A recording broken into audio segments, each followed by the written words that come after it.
Thank you for this nice introduction and for the invitation to this LMS seminar, which gives me the opportunity to present some of my recent work concerning the modeling of fatigue damage in polycrystalline materials. And in this talk, I will mainly focus on metallic materials, only focus on metallic materials. So here is a bit of context. As you may know, in the early stages, the process leading to fatigue failure is strongly impacted by microstructure. For instance, if we look at crack initiation in this cast aluminum alloy, you can see that, well, you have some cavities due to the casting process, and such cavities are stress concentration sites, and they will promote crack initiation. So my point is that initiation is quite impacted by microstructural features such as defects, such as orientation, such as grade boundaries, and so on. Also, if we look at crack propagation, at least during stage 1, this aspect of fatigue failure is also affected by microstructure. It's quite clear if you look at the nice results that were obtained by Herbig and his co-workers, who have used discrete diffraction contrast tomography to investigate crack growth in a polycrystalline titanium alloy. And you can see, for instance, here or here that the propagation path is impacted by grain boundaries. So my point here is that if we want to look at the early stages of fatigue damage, there is a strong influence of microstructure, and we would like to get a better understanding of how microstructure will impact fatigue failure. So if we want to do that, there are many experimental techniques which are available, and these techniques will provide very useful information to investigate how microstructure will affect fatigue damage. But there are also a few drawbacks. One of them is that such techniques have limited spatial and temporal resolutions. Also, with these techniques, for instance, digital image correlation or tomography or X-ray diffraction or electron microscopy, you only have partial information. For instance, if we look at DIC, you can estimate the strain field, but you cannot estimate the stress field, which is also of importance if you want to investigate fatigue fracture. And also, the last drawback is that the most sophisticated techniques, they often require heavy experimental setups, meaning that it's hard to use these techniques in a systematic fashion. If you want to carry out very large experimental campaigns, then it's hard to use for every test to use X-ray diffraction or to use tomography. So my point here is that we can try to use numerical modeling not as an alternative, but rather as a way to obtain complementary information on the process driving nucleation and propagation, and to better understand either the role of microstructure or even the role of loading condition. So in the context of metallic materials, different methods have been proposed to investigate the process leading to fatigue failure, and these methods have different fields of applications. On the one hand, discrete approaches such as molecular dynamics have a super high spatial resolution, but both the size of the volume elements and the duration of the simulation are quite limited. On the other hand, with crystal plasticity-based model, which have been developed in the framework of continuum mechanics, the nice thing is that you can consider much larger volume elements, maybe with, say, 100 or 1,000 grains, and you can also reach much higher time scale. So this is quite attractive, and I'm going to focus on this type of method in this talk. But what we need to keep in mind is that with such techniques, you do not explicitly model small crystallographic imperfections, such as dislocations or vacancies or very small voids. And the consequence is that if you want to use this type of method, you must make sure that the constitutive relations correctly reflect the impact of crystallographic imperfection on the mechanical behavior.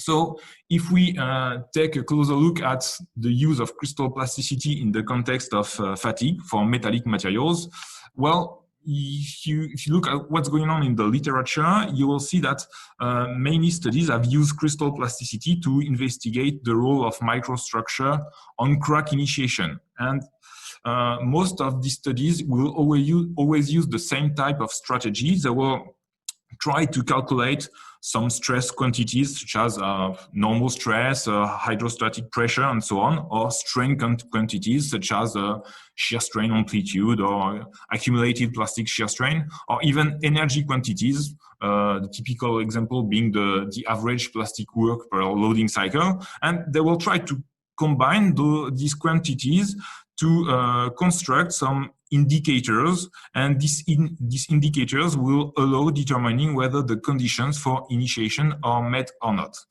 The drawback, if you do that, is that you do not account for the degradation of mechanical properties due to the nucleation and due to the propagation of fatigue crack. And because you do not account for that, with this type of approach, you can get an idea of where fatigue crack will nucleate, but you have absolutely no idea of what's going on after crack initiation. So because of that, this is not what I'm going to do here. I'm going to use an alternative approach, which is not so popular in the context of fatigue, and the idea is to use damage mechanics in the sense of Khachanov, which means that when we will develop our constitutive model, we will introduce one or maybe multiple damage variables. And the idea is that if we have these damage variables, we can explicitly consider the fact that the mechanical resistance of a material point will be impacted by fatigue damage. So my objective in this talk is to show you some strategies that we can use to combine the ingredients of damage mechanics and those of crystal plasticity based model to build some constitutive model that will allow studying the impact of either loading conditions or microstructure on crack initiation and propagation, at least for stage 1 propagation in metallic materials. So for this purpose, my talk will be divided into 2 parts. In the first part, I will construct what I'm going to call a mean field polycrystalline model that combines both damage and crystal plasticity. And in the present context, mean fields means that to construct this model, I will only use the average strain and stress tensors of each grain to evaluate the overall response of a polycrystalline volume element. So in this first section, I'm going to say a few words about the strategy used for considering the different length scales, which I think are important for this problem. And then I'm going to give some details regarding the constitutive relations I'm going to use. And finally, I will show you some numerical results for polycrystalline copper, for which there is a lot of experimental data available in the literature. And I will use this model mostly to investigate the impact of loading condition. The second part of my talk will be dedicated to the development of a full field model, which uses a bit more sophisticated numerical procedure to evaluate the full stress and full strain fields. And I will use some constitutive relations which are quite similar to those developed for the mean field model, but there are a few differences which I should first discuss. And once this will be done, I will also show you some numerical results regarding the impact of microstructure for polycrystalline copper. So basically, that's the outline for my talk today. So let's start with the mean field polycrystalline model. And if we want to set up a model for the fatigue behavior of metallic materials, my starting point here is the identification of the length scale I want to consider. So here is, I would say, the typical example of the microstructure of a metallic materials. If we look using optical microscope at the microstructure of such an alloy, you will see that the typical microstructure of metallic materials consists of many grains with a size which is usually comprised between, say, 1 micron and 100 microns for most metallic alloys. And so we need to consider the fact that, well, these grains will interact with each other, and those interactions will impact the macroscopic behavior. But also, if we look at the interior of a grain, for instance, with transmission electron microscopy, you can see that the cyclic deformation process will result in the formation of dislocation patterns. And if you look at metallic materials, you can see that different patterns can be observed, but they all have the common point that these patterns, they always consist of a soft phase and the hard phase. The hard phase, and this is why I'm going to call it the hard phase, is a dislocation rich phase with a dislocation density which is generally about 10 to the power to 15 meter per cube meter. And the soft phase is usually the predominant phase, and the dislocation density here is much lower. So my point here is that if we want to construct a model to describe the fatigue failure of metallic materials, we need to consider this different length scales, and that's why we will need to switch between different scales. And there are two things we need to do. It means that we have to describe how the interactions between different grains, for instance, that's one of the grain. So we have to describe how the interaction between different grains will impact the macroscopic behavior. And also we need to determine how the interactions between the hard and soft faces influence the mechanical response of each grain. So we need some strategies to do this, to switch between these different length scales. So here I'm going to use a method which is fairly simple to do this. First, in order to estimate the interaction between the different grains, I'm going to use the self-consistent model that was proposed a couple of years ago for elastic viscoplastic type of materials. So here the idea is that each grain will be treated as an ellipsoidal inclusion, which is embedded in an infinite medium with similar properties as the equivalent homogeneous medium of the polycrystalline aggregate we want to consider. The main drawback, if you do this, I'm not going to detail much this aspect, but the main drawback is that this is only an approximation because you don't solve like equilibrium conditions, equilibrium equations, compatibility equation, and so on. But the nice thing about this is that if you use this type of approach, the computational cost is quite low, so it means that you can compute a very important number of loading cycles, even if the volume element is composed, say, with a few hundreds of grains. So this is the nice thing about this approach. So this is how I will estimate the interaction between different grains. And the second thing I'm going to use is that I'm going to use an idea which was suggested by Mughrabi in the 80s. It consists of treating each grain as a composite material which is made of both a soft and a hard phase. And this approach here, the idea of Mughrabi is to say, okay, we can make a very simple assumption is that we can assume that both the soft and hard faces undergo the same strain state.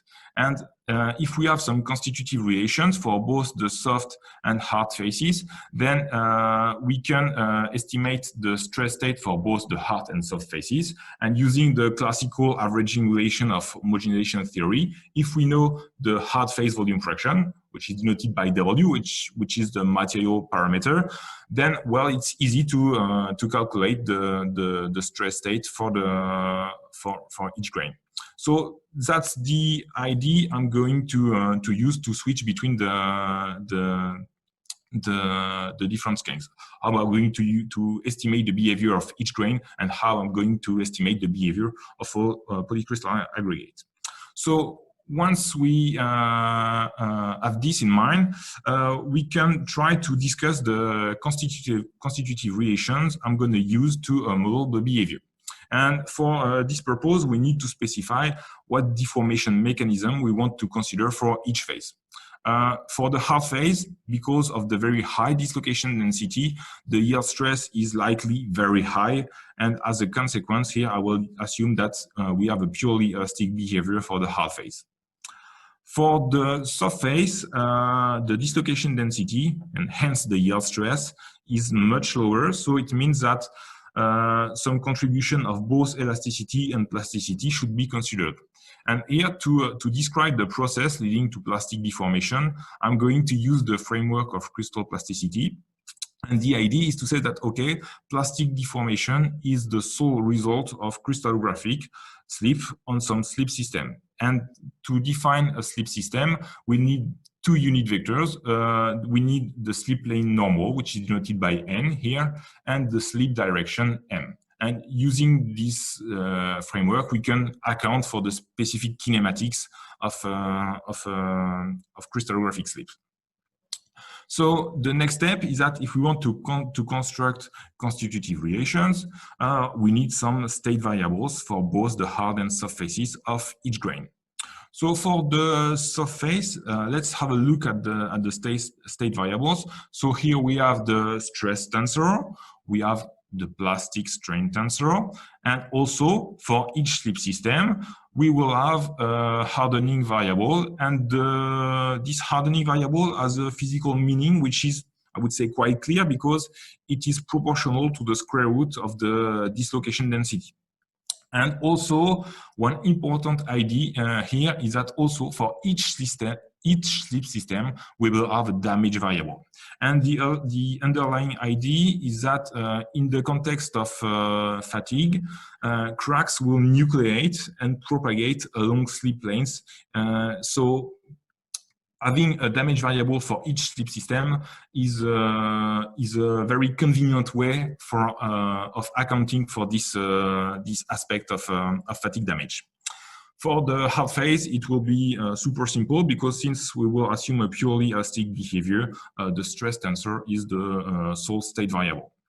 So with this set of state variables, we can construct a state potential, obtain some state equation, calculate a dissipation source, and construct the evolution equations associated with the different state variables.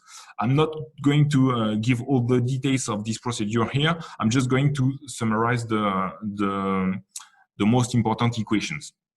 So maybe let's start with the soft phase.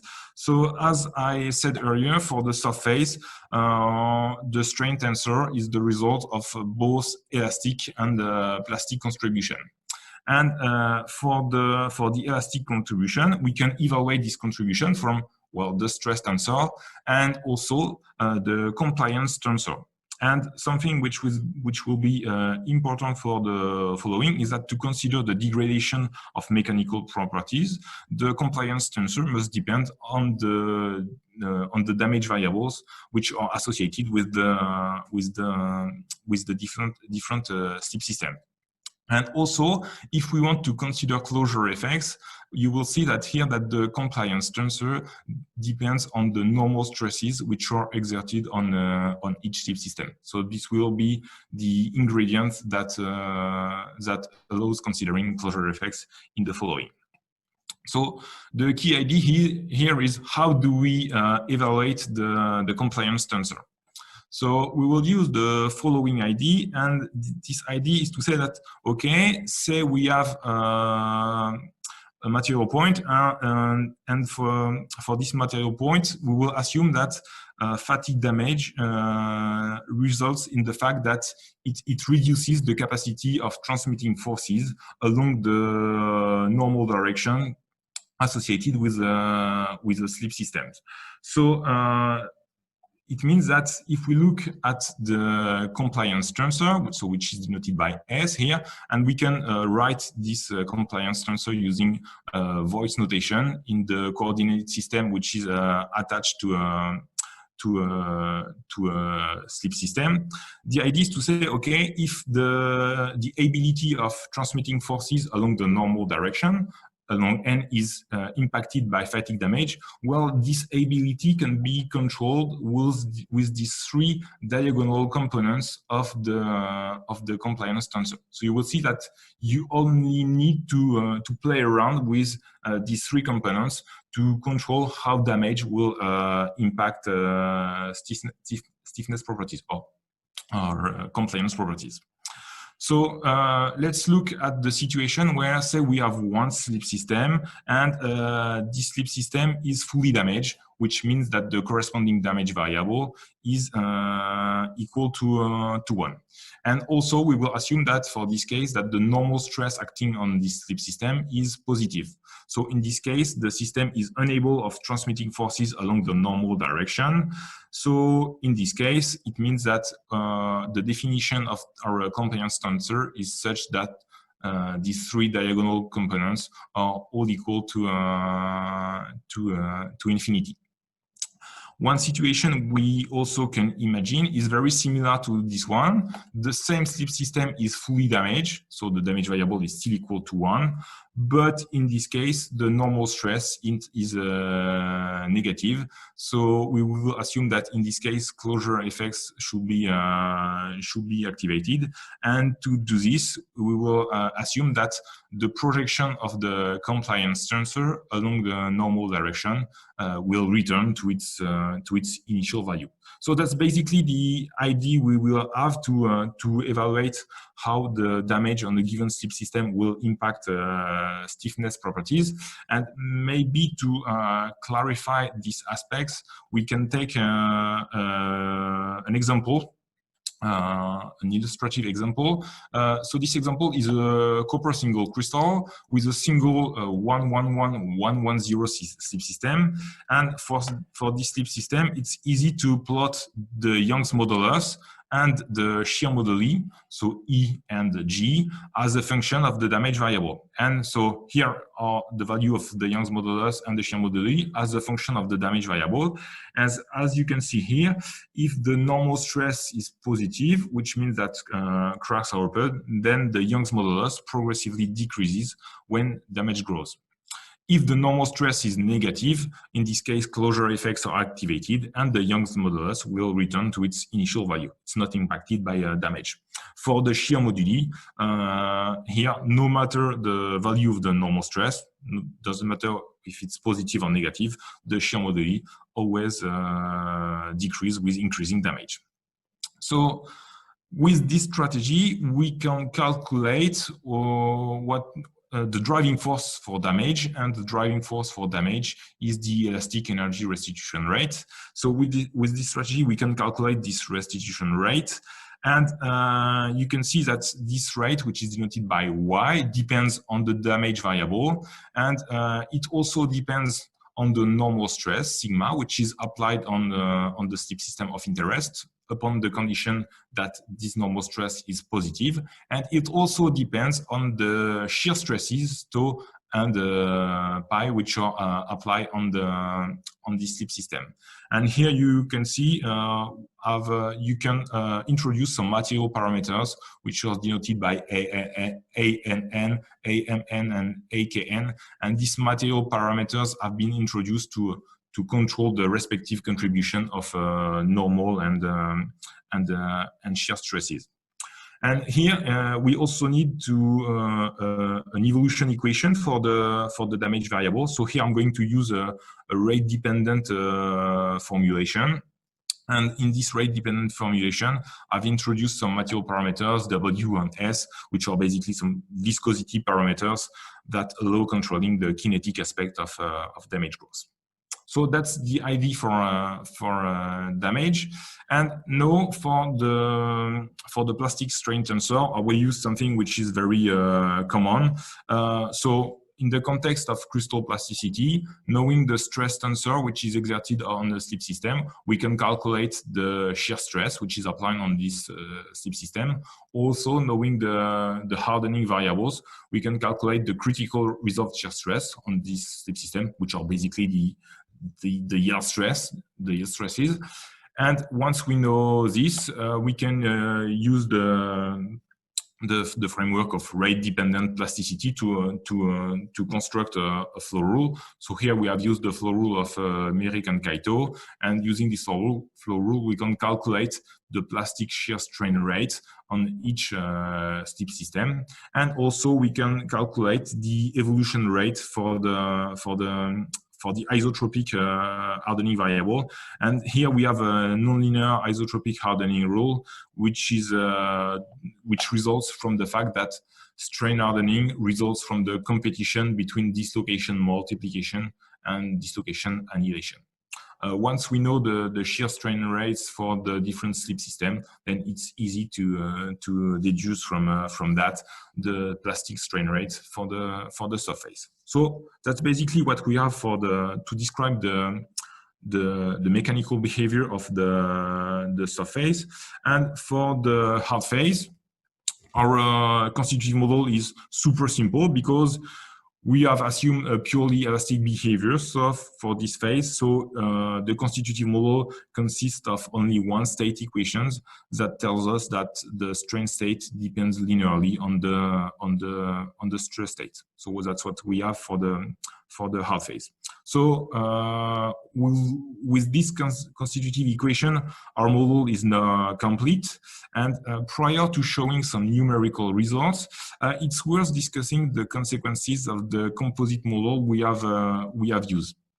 So for this purpose, we can consider a single grain, a single crystal, and examine the response we will obtain if we apply a stress-controlled cyclic load under uniaxial tension and with a loading ratio of 0, which means that the tension stress, the minimum tension stress is 0 and the maximum tension stress is positive. I think it's 160 MPa for this specific example. Whatever. So here what I've plotted is the stress strain curve obtained for this single grain, this single crystal, which is composed of both the hard and soft faces.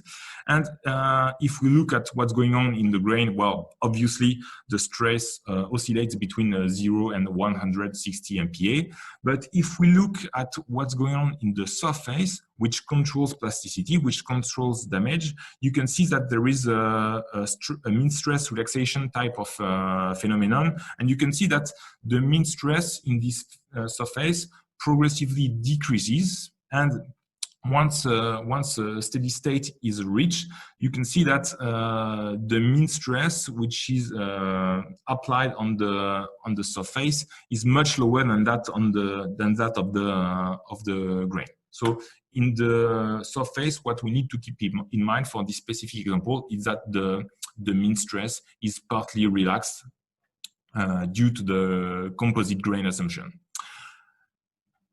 We can do the same type of simulation, always for a single grain, but in this case for a stress-controlled cyclic shear test, also with a loading ratio of 0. So here for the surface, you can see that the mean stress is fully relaxed. Indeed, if you look at the evolution of the shear stress as a function of the shear strain, here you can see that once a steady state has been reached, you can see that the mean stress, which is applied on the surface, is 0. So my point here is that if we prescribe on a given grain a purely deviatoric stress history, you will see that in the surface the mean stress will be fully relaxed. So I would like you to keep this aspect of the composite grain assumption in mind, because it will be important for the following developments. So this being said, what we can do now is that we can use the model to see what kind of results we would obtain for a metallic polycrystal. So here I'm going to focus on copper, for which there are many experimental results which are available in the literature. So for this purpose, I'm going to consider a volume element of 500 spherical grains with a random crystallographic orientation. And here crystallographic slip will be assumed to occur on the 12 octahedral slip system, the 111110 slip system. So first thing we did for this material, we have identified the corresponding material parameters. So for the viscoplastic and hardening parameters, we have used the results of Mahato and his co-workers who conducted some strain control cyclic tests for different strain amplitudes. And we have basically adjusted the material parameters to reproduce the evolution of the stress amplitude as a function of the strain amplitude for and the function and the number of cycles. Once the viscoplastic and hardening parameters were selected, we have tried to identify the parameters of the damage rule. So here, to do this, we have used the results of Lucas and Kunz, who conducted some fully reversed tension tests, so under tension and compression. And so we have used those results. So here we have the evolution of the stress amplitude as a function of the number of cycles to failure. So for different stress amplitudes, and so we have used this experimental data to adjust the parameters of our damage model. Once the parameters were identified, we have tried to evaluate the response of the numerical model for different loading conditions. So the first thing we did is we have looked at what's going on for repeated tension, which means a loading ratio of 0. So if we look at the results of the numerical model, we see that the increase of the loading ratio leads to a reduction of the fatigue resistance. If we now look at the experimental results of Lucas and Kunz, you can see that the decrease of fatigue strength due to the increase of loading ratio is also observed for low stress amplitudes, but for higher stress amplitudes, the model underestimates the fatigue resistance. This aspect could be due to the fact that the maximum stresses in this range are quite high and much higher than this observed when we have identified the viscoplastic and hardening parameters. So my point is that the fact that we don't have a very good description of what's going on at high stress amplitudes could be due to the fact that, well, we do not correctly reproduce the cyclic behavior in this range. What we also did is that we compared our numerical results to the experimental results of Agbesi that were obtained for fully reversed torsion. So it's basically a reversed shear test. So here for reverse torsion, you can see that the predictions of the numerical model are in a very good agreement with the experimental results of Agbesi. And something which we can try to do, though we don't have any experimental data here, is that for metallic materials, many experimental studies have reported that the fatigue behavior is not impacted by a mean shear stress. So here we have run the same type of simulations. So here you can see the stress amplitude, the shear stress amplitude as a function of the number of cycles to failure, but for repeated torsion, which means a loading ratio of 0. And you can see that our model is in agreement with the fact that, well, there is no impact of the mean shear stress on fatigue damage. And something which is important to keep in mind is that this type of behavior is the direct consequence of the composite grain assumption. So this is why we have tried to work with the idea of a composite grain. We have also compared our numerical results to the experimental results of Peszkowski and his co-workers, who have conducted different fully reverse fatigue tests, but combining both tension and torsion. And for each loading mode, we have evaluated the fatigue strength for 100,000 cycles. And the results are plotted here on the diagram. So here you have the normalized shear stress amplitude on the vertical axis as a function of the normalized normal stress amplitude on the horizontal axis. And you can see that in the case where torsion and tension loads are in phase, you can see that the model predictions are in a very good agreement with the experimental results of Peszkowski. For the case where there is a phase lag between torsion and tension, a 90 degrees phase lag, you can see that both experimental results and the numerical model indicate that there is a beneficial influence of the phase shift. So we can see this effect with the model, but you can see that this effect is slightly overestimated. It could be due to the fact that we did not consider the possible interactions between different damage variables. And this aspect may be important, especially for the case where the prescribed loading is non-proportional. So this is why this is one possible reason why we cannot get quantitative agreement between experimental and numerical results for this specific case. So the mean film polycrystalline model I've just presented, I would say it works reasonably fine if you want to investigate the impact of loading conditions. But if you want to look at the role of microstructure, this type of approach is not very well suited, because you need a more accurate estimation of the stress and strain fields to get into the details of what's going on within grains during a cyclic deformation process. So that's why, for this purpose, I have developed a full field polycrystalline model. Full field polycrystalline model, which I'm going to describe now. So here, the idea is, okay, instead of the self-consistent method, which is only an approximation, I'm going to use the spectral method, which was first proposed by Moulinex and Suquet, to solve the differential equations resulting from equilibrium and compatibility condition. So for this purpose, let's say we have a polycrystalline element with a prescribed strain or even stress history, and we can discretize this volume element into a regular array of voxels. And using the properties of the Fourier transform, then we can construct an iterative procedure to estimate the strain state of each voxel. So the nice thing is that with this approach, well, you can estimate the stress and strain fields, so it's much more realistic than the previous one.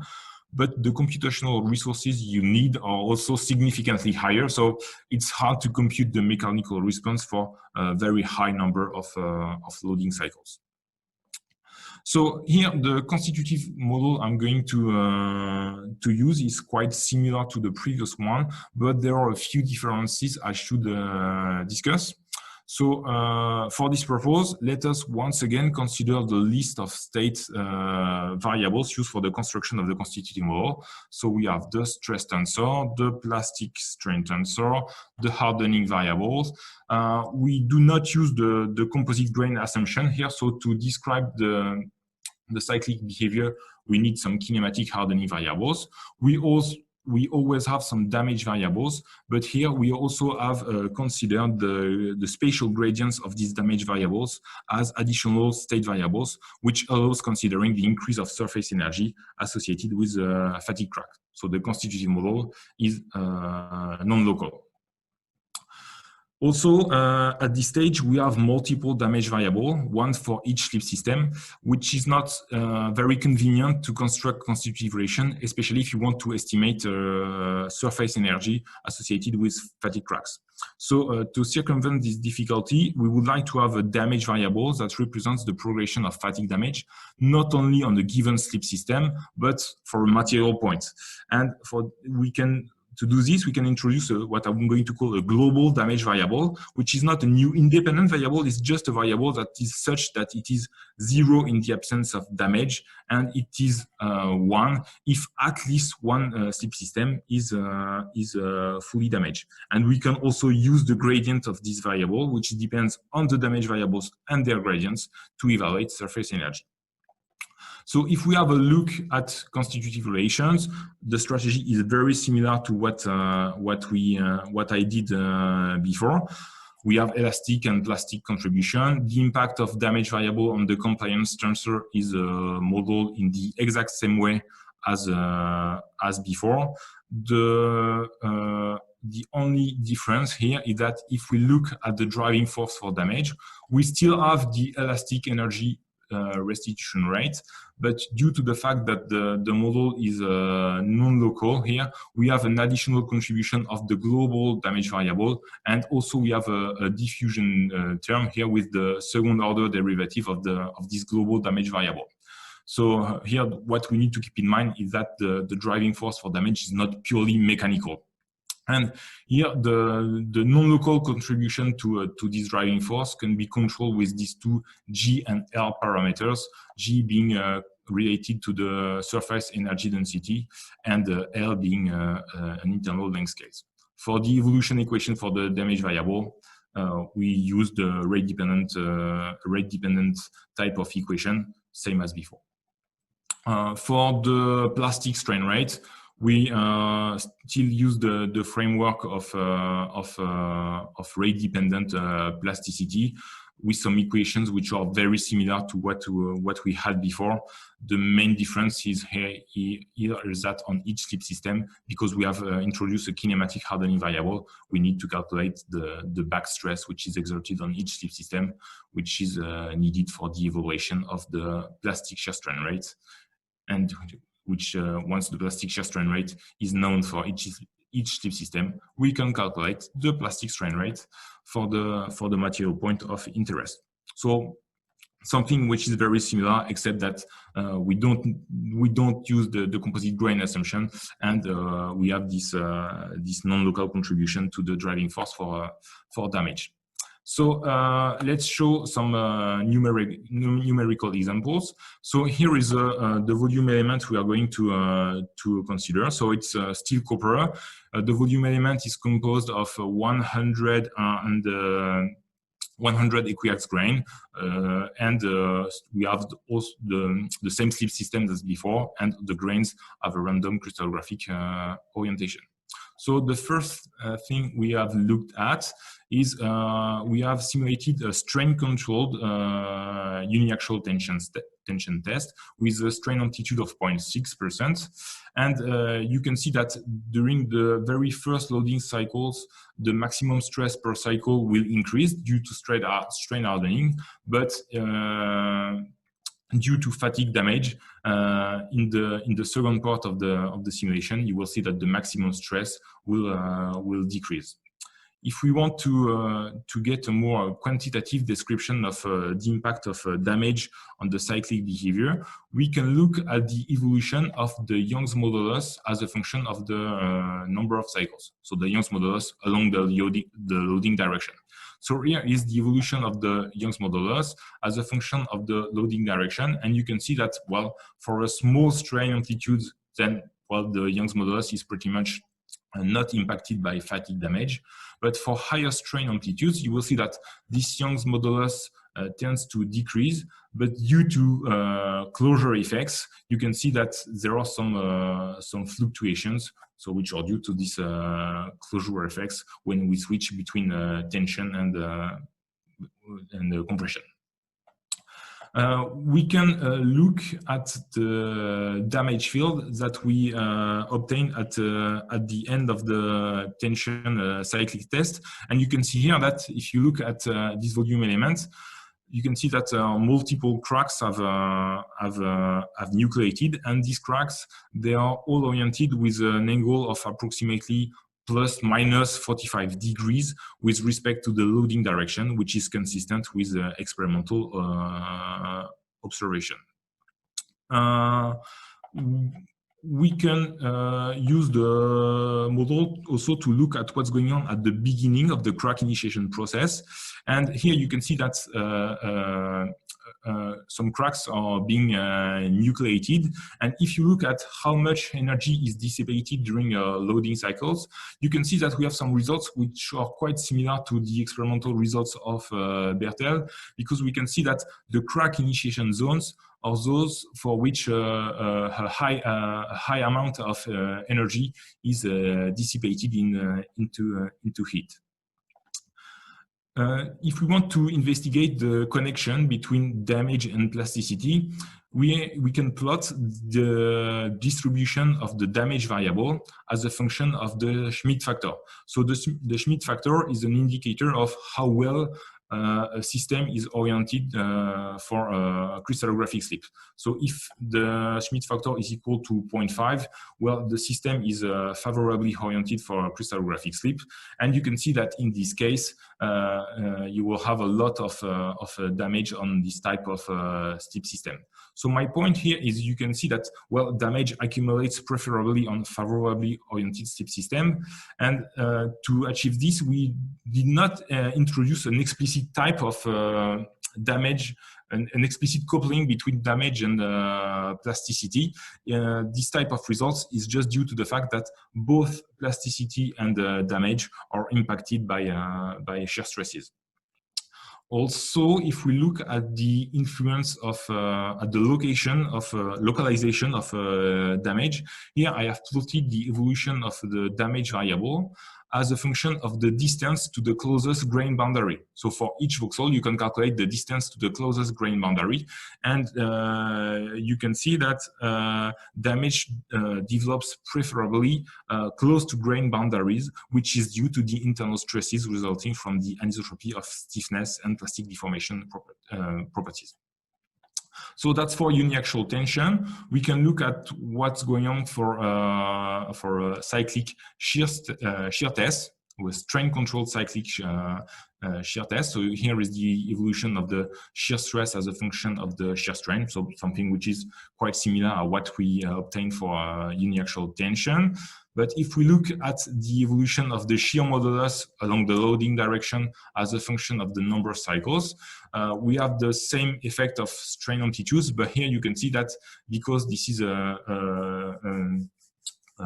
shear test, in this case, closure effects do not really impact the evolution of stiffness properties. We don't have those oscillations as we had before for the tension test. If we look at the orientation of fatigue cracks, you can see here that once again, cracks propagate within planes with maximal tangential stresses, which is also consistent with experimental observation. So we can reproduce quite well the orientation of fatigue cracks as a function of the loading mode. Last thing I wanted to show you is that we can use the model to investigate how energy is partitioned during a cyclic deformation process, which is something which is quite difficult to achieve experimentally. So here is a graph showing the evolution of the average energy density per cycle on the vertical axis as a function of the number of loading cycles. And you can see that most of the strain energy which is transferred to the volume element is dissipated into heat. You can also see that there is a significant fraction of energy which is stored, which is essentially due to mostly due to hardening, to the multiplication of defects. And something which is interesting to notice is that with the typical values for surface energy density, which is about 2 joules per square meter for copper, you can see that the contribution of fatigue cracks to energy storage is extremely small. So here are the numerical examples I wanted to show you. So in this talk, I've presented different strategies to model fatigue damage in metallic materials. So with the mean field model, it's a very simple approach that treats each grain as an inclusion. And one important aspect is that each grain is treated as a composite material, hard plus soft faces, which is important if we want to describe the impact of loading conditions. And with this type of approach, we can get some at least correct qualitative results when investigated the impact of loading conditions. Specifically, the fact that there is no effect of the mean shear stress is correctly depicted with this type of approach. A more sophisticated approach consists of using the spectral method to solve equilibrium and compatibility conditions. And here, in this type of approach, we have used a non-local constitutive model to consider the increase of surface energy associated with fatigue cracks. And you can see that with this type of approach, you can get a correct description of how the orientation of fatigue cracks is impacted by fatigue damage. Well, that's what I wanted to show you. Before finishing, there are a few limitations I should mention. You can see that in this type of approach, there is no size effects. While experimental results indicate that if you change the grain size, you should have you should see some effects of this type of approach. Also, there is no free surface effects. I mean, if we introduce a free surface, we should see that crack will nucleate from the free surface, and in the numerical model, if you introduce a free surface, you will not see this type of behavior. And finally, also there is no environmental effect. That means if we change the environment, here we have absolutely not considered the fact that some foreign atoms may diffuse into the volume elements, which would affect fatigue damage. So, well, I guess that's all for this presentation. Thank you for your attention. I would like to thank Véronique for inviting me and Stella for organizing this this seminar. And of course, if you have some questions, I will be happy to try to answer them.